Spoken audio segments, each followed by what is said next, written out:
Hello students, welcome to the next lecture on the partial differential equations.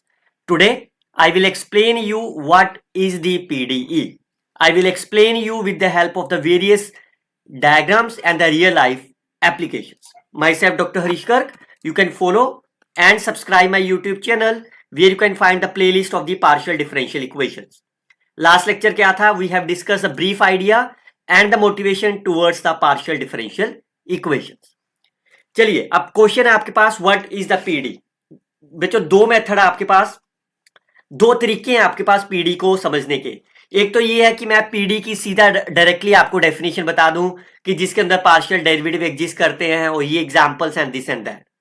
Second method है कि मैं आपको कुछ ऐसा बताऊं पहले जिससे आप खुद सोचें, मोटिवेशन हो कि वाकई पीडी ऐसे समझी जाती है और ऐसे यूज होती है। So firstly I will tell you the brief introductions and the motivations how you can think about the partial differential equations. A very simple example, मान लो आपके पास एक रोड है, fine, consider the road which is heated only at the one end. किसी भी एक and पे heat कर दो और दूसरी तरफ से कूल है, fine. Then if I ask you the few questions like what will happen to the temperature after some time, will the heat remain only at the one end? Will it be spread? Fine. Does the temperature dependent on the positions? Position means like because the original end is my heated, so definitely the temperature T is very high at the starting point. So can you say that temperature depends upon the position? It means at the point A there is some another temperature, at the point B there is another temperature, and so on.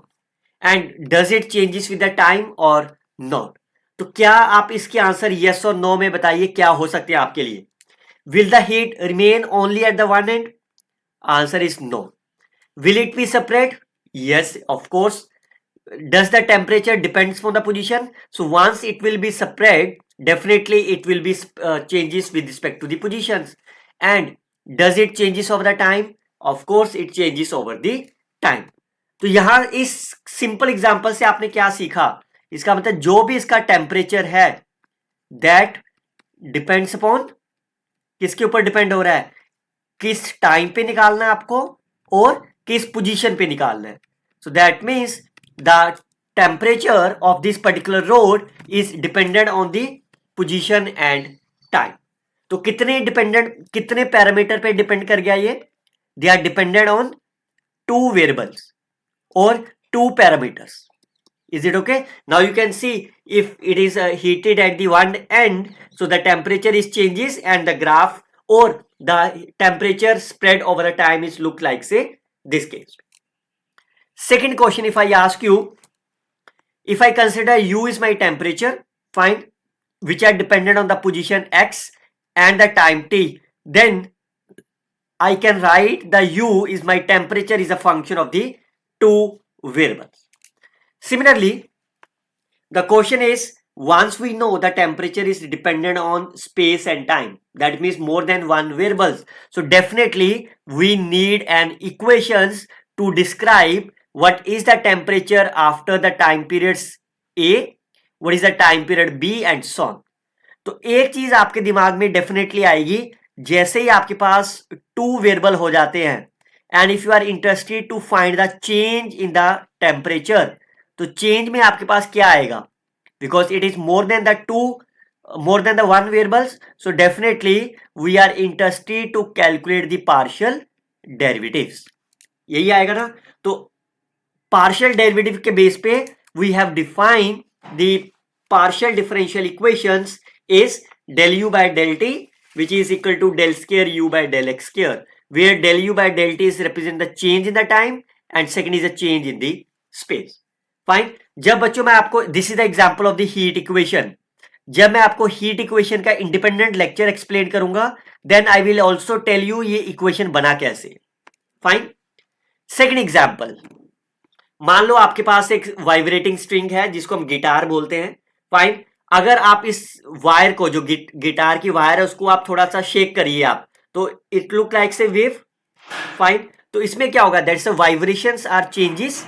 यहाँ पे vibration, क्या इस point पे vibration अलग होगी? इस point पे vibration अलग होगी, इस पॉइंट पे वाइब्रेशन अलग होगी। Clear? So that means the displacement of the vibration depends upon the position and does it changes with respect to the time? Your answer is yes, both the answers are correct. So again you can see the displacement is dependent on the position and the time. That means more than one variables. एक से ज्यादा variable पे dependent है, तो अगर एक से ज्यादा वेरिएबल पे डिपेंडेंट है तो आपको पार्शियल डेरिवेटिव का यूज करना होगा। And once you use the partial derivative, the equation of the string I also called as the wave equations. Fine. तो जब हम वेव इक्वेशन का लेक्चर पढ़ेंगे देन यहां पे ये देखेंगे ये डेरिवेशन कैसे आई। और यहां पे देखिए अगर u is my position displacement, then what is the meaning of the del square u by del T square. अगर आपको ये मालूम हो क्या होता है, second derivative of the displacement is called as the acceleration. Fine. And what is the meaning of the d square y by dx square? That define the curvature.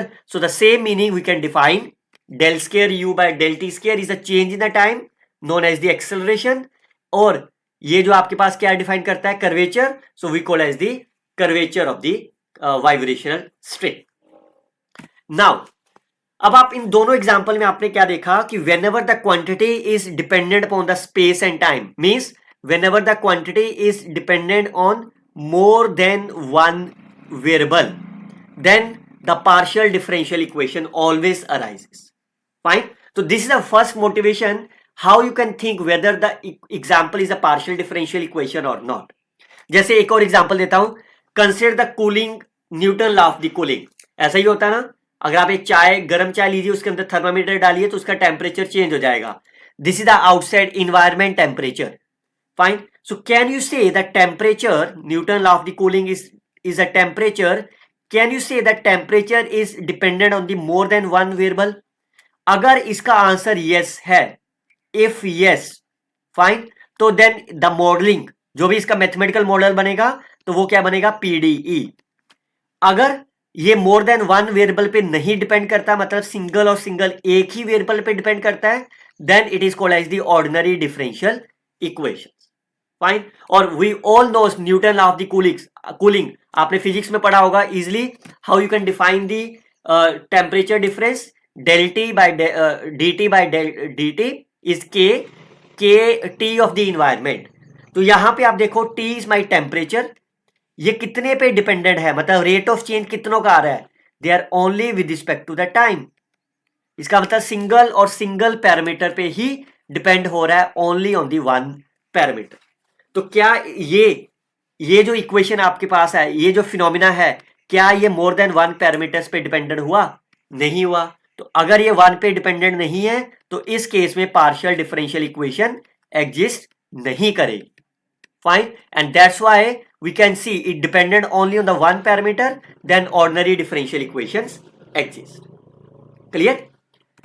चलिए second example देखते हैं। Electric circuit, I think you all knows that is the RC, resistance and the capacitance or the charge are there.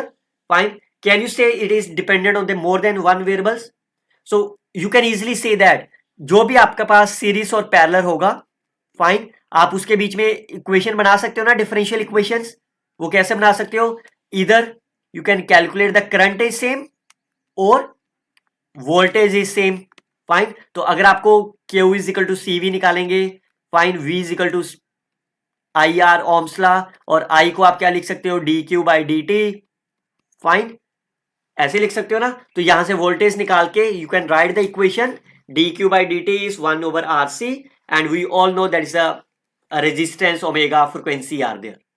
तो यहां देखो Q is my charge, कितने parameter पे depend हो रहा है ये? Only and only on the time. Fine. देखिए Q is independent variable कितने इसमें? Only the T. So can you say this is dependent on more than one variables? No. Fine. तो इसका मतलब यहां पे PD काम नहीं आएगी। Similarly, if you look about the simple harmonic motion, does it dependent upon the more than one variables? Fine. तो अगर आप इसकी सेकेंड ऑर्डर डिफरेंशियल इक्वेशन बनाओ तो we all know the simple harmonic motion is, तो यहां पे dependent variable क्या है? डिस्प्लेसमेंट। कितनों पे डिपेंडेंट है? only and only on the t, that is a one parameter. Fine. तो that's the difference between the OD and the PD. ये एक ही पैरामीटर है ना, that we call as the ordinary differential equation. Clear? तो क्या conclusion निकाला आपने? Whenever you have these three examples, none of them is dependent on more than one variable. तो इसका मतलब in this case no partial differential equations arises. Clear? So that is the examples of the ordinary differential equations. Similarly, this is the equation of the gravity, falling body, logistic growth, radioactivity decay. In all these equation number 1, 2 and 3, you all can see that the parameters V, capital P and the N is dependent on the time factor, only and only one variable. So that is the part of the ordinary differential equation, not the partial differential equations. ठीक है, यहां motivation समझ में आ गई. अब आप definition in concept को समझते हुए खुद से भी बना सकते हो आप. Fine. So whenever the quantity, any quantity dependent on more than one variables or space and time, we always call as the partial differential equations, and whenever it dependent on the single quantity, we call as the ordinary differential equations. Fine. So whenever, और जैसे मैंने पहले बताया, जब भी parameter एक से ज्यादा पे डिपेंड हो जाएगा, we always use the partial derivatives. क्यों डेरिवेटिव यूज करने पड़ेंगे? To calculate the rate of the change. Fine. और जैसे पार्शियल डेरिवेटिव का यूज होगा, now there is a need of what is the PDE. Fine. अब हम डिफाइन करेंगे बेस्ड ऑन दिस मोटिवेशन कि क्यों what is the partial differential equations. सबसे पहले DE, that is a differential equation. कोई भी ऐसी इक्वेशन जिसमें डिपेंडेंट वेरिएबल एक हो चाहे एक से ज्यादा हो, और इंडिपेंडेंट वेरिएबल भी एक हो चाहे एक से ज्यादा हो. We have always dependent variables and the independent variable. ऐसी इक्वेशन जिसके अंदर डेरिवेटिव्स एग्जिस्ट करते हो, उसके अंदर डिपेंडेंट एक हो चाहे एक से ज्यादा हो. Like you can see in the first example, y is my dependent variable and x is my independent variable. एक डिपेंडेंट एक independent. Look at the last example, u is my dependent और इंडिपेंडेंट कितने इसके अंदर? x, y and z. Clear? तो आप इस सभी इक्वेशन में अगर कहीं पे अगर मैं एक इक्वेशन लिख दूं x plus y plus z is equal to 4, fine. क्या इसके बीच में कोई डेरिवेटिव है? नहीं है. तो ये डिफरेंशियल इक्वेशन नहीं होगी, ये सिर्फ और सिर्फ इक्वेशन होगी. क्लियर? अगर डिफरेंशियल इक्वेशन के लिए क्या चाहिए? इक्वेशन का मतलब बीच में इक्वालिटी होनी चाहिए और कम से कम एक डेरिवेटिव की फॉर्म जरूर होनी चाहिए. फाइन. तो आप यहां देख सकते हो, यहां पे कुछ सभी के बीच में डेरिवेटिव्स हैं, चाहे वो सिंपल हैं चाहे वो पार्शियल. अब हम डिफाइन करते हैं इस डिफरेंशियल इक्वेशन को टू कैटेगरी में. ऑर्डिनरी डिफरेंशियल इक्वेशन का मतलब जब आपके पास इंडिपेंडेंट वेरिएबल सिंगल हो, डिपेंडेंट चाहे एक से ज्यादा हो जाए लेकिन इंडिपेंडेंट एक होना चाहिए. और पार्शियल डिफरेंशियल इक्वेशन का मतलब independent variables more than one होने चाहिए. यही तो हमने पिछले वाले एग्जांपल्स में करा ना, जो मोटिवेशन दिया आपको. Find the differential equations which involve the single independent variable. Dependent एक से ज्यादा भी हो सकते हैं. फाइन. और पार्शियल में when it has more than one independent variable. जैसे अगर मैं इन सब की बात करूं, पहले वाले में डिपेंडेंट कौन है? इंडिपेंडेंट देखो कितने हैं, only X. So the first one is called as ordinary differential equations. Look at the second one. इसके अंदर इंडिपेंडेंट क्या है? Small T. There is only one independent variable. तो second is also called as the ordinary differential equation. Third one, independent variable is only x, so third is also ordinary differential equation. Fourth one is also ordinary differential equation because independent variable is a small t, while fifth and sixth is my partial differential equations. अगर मैं आपसे ये equation पूछूं dx by dt plus dy by dt is equal to 3, क्या ये ordinary differential है कि partial differential? Definition याद रखो बच्चों, आपको सिर्फ और सिर्फ इंडिपेंडेंट वेरिएबल पे देखना है. इसमें इंडिपेंडेंट वेरिएबल कितने हैं? T. There is only one. एक ही वेरिएबल है ना, चाहे दो बार लिखा है लेकिन वेरिएबल तो एक ही है. That is the category of the ordinary differential equation. Fine. Now So as I mentioned you, heat equation, wave equation, Navier-Stokes equations, very famous in the fluid dynamics. Fine. All are the mathematical equations which are very helpful for the future lectures. All are the part of the. Now look at the more examples. Look at the ordinary differential equations, because the independent variable is a single t or the single variable. That's why this is called as the ordinary differential equations. As I mentioned you, these are again the ordinary differential equations. Now what is the comparison between them? What is the feature if you consider about the variable? Ordinary differential equation has only one independent variable. This variable feature means independent variable, and the partial differential is two or more. Fine, or called as the more than one variable. Derivatives are a simple, that's an ordinary differential equation, it's a partial, and we can define as the dy over dx, while in this case a function is dependent on the more than one variables. Ordinary differential equation is useful for the simple systems, like as we have defined the falling the body, radioactive decay, electric circles, simple harmonic motions, and so on. While the partial differential equations are very applicable in the real system, like in the fluid dynamics, mechanics, and then so on. So what we can say is that ordinary differential equation changes in only the one directions, while the partial differential equation changes in the multiple directions simultaneously. Fine.